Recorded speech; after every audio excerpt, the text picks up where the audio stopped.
Kuita ja syökää kepuja, demarien makkarat, kaikki ilmaiset makkarat poikki ja Lepertaliikkeen kahvit on myös melkein kaikki vielä juomatta. Niin tällainen vappuna kun miettii näitä ennen ajan vappuja, niin kyllähän tämä on hirveästi muuttunut. Tuo marssiperinne on minusta hieno, mikä Leperon vasemmisto vielä elvyttää, mutta muuta kuin ajattelua näitä vappupuheita, niin ei ole enää porvareita eikä kapitalistia, vaan puhutaan hyvin löysästi.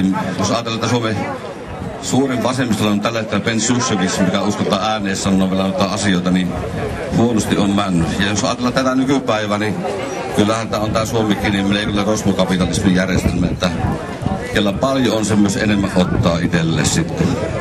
Mutta tuo valtakunnan politiikka, niin minä en sillä tavalla tarvitse puuttua, mutta tämä Lepertaliike on vaan niin kuin lepertalaisten asialla. Ja tässä on joutunut selittelemään viime aikana hyvin paljon tuota asiaa, kun oli tämä Kuntaliitos selvitysäänestys tuolla kunnantalolla. Ja minä onniton tein semmoisen tempun, että olin niin kuin tavallaan pelin ratkaisija, eli olin se ainut tavallaan niin kuin äänestin tämän selvityksen niin nutulleen. Ja siitä mä oon saanut kuulla aika paljon sekä hyvää että huonompaakin palautetta. Ja jos ajatellaan näin, että melkein asiat ei enää riitele vaan ihmiset tässä tilanteessa, niin se tuntuu vähän hassulta. Mutta joka tapauksessa mä ajattelen näin, että kun Lepertaliike on kuitenkin lepertalaisten liike ja lepertalaisen asialle, niin eihän me voida oikeastaan minun mielestä niin ei voida lähteä.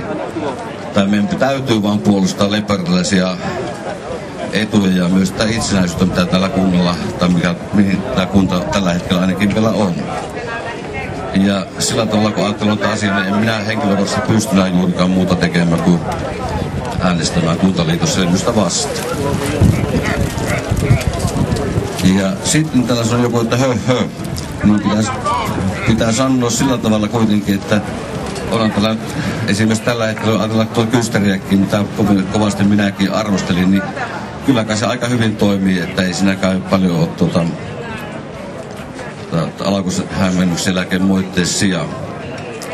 Mutta jos ajatellaan niin itse kuntataloutta, niin kyllä se kai on sillä tavalla, että kun kuntavalittiin lähestyi, niin ehkä uskallettavaa sanoa sillä tavallakin, että monitoimitallo ehkä meillä ei kuitenkaan varaa ole, koska velkamäärähän nousee ihan jumalattomasti ja sitten toisekseen vielä edes päiväkotiin, mikä on mun mielestä kaikista tärkein juttu ja se ehkä on myös satsaus tuon tulevaisuuteen ja antaa uskoa myös tälle kunnalle, että täällä on ollut tosissaan. Silloin vanhusten palvelut ja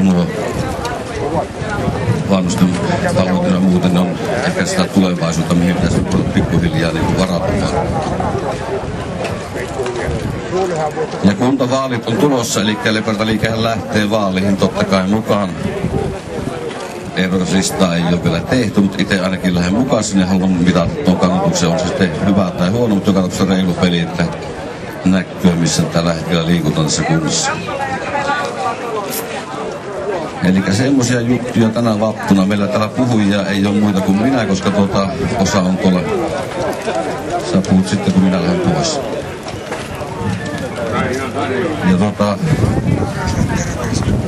Ja sitten jos joku haluaa puhua minun jälkeen, niin tää on ihan vapaa tämä mikrofoni sen jälkeen kyllä.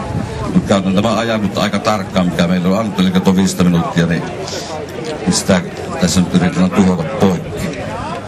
Eli kuntavaalit on niin sanottu makkaravaalit nykyisin, että joka puolue makkaran voimalla hankkii noita ääniä itselleen. Ja jos seurataan vielä tilannetta sillä tavalla, niin nyt on erittäin tärkeää katsoa paikallisen julkiksia, millä on se poliittinen viisaus myös päässä. Eli missit ja maajussit ovat niitä kaikista viisaampia päättäjiä nykymaailmassa. Eli näillä sanoilla ajattelen tätä vappua ja kannattaa kuitenkin vappuna edelleen olla vappumielellä ja hyvällä mielellä. Ja tämmöinen kaunis ilma antaa siihen meille varmasti mahdollisuuksia myös. Ja yksi asia, mitä kannattaa mainostaa vielä tässä vaiheessa, niin, eli tuo vappujuoksu alkaa kello 230 tuossa torilla ja sinne on tuossa muutama 10 juoksijaa tänäkin vappuna juoksemaan ja sinne kerkii vielä ilmoittautua vielä paikan päälle. Ja tämän pitämättä puhetta, kiitoksia, että jaksoja seurata tätä puhetta näinkin tarkkaavaisesti ja annetaanko sitten seuraavaksi takapuheenvuoro tulee perussuomalaisille, eli Markku Pesonen on täällä ainakin paikalla. Kiitoksia teille ja hyvää vappua kaikille. No niin.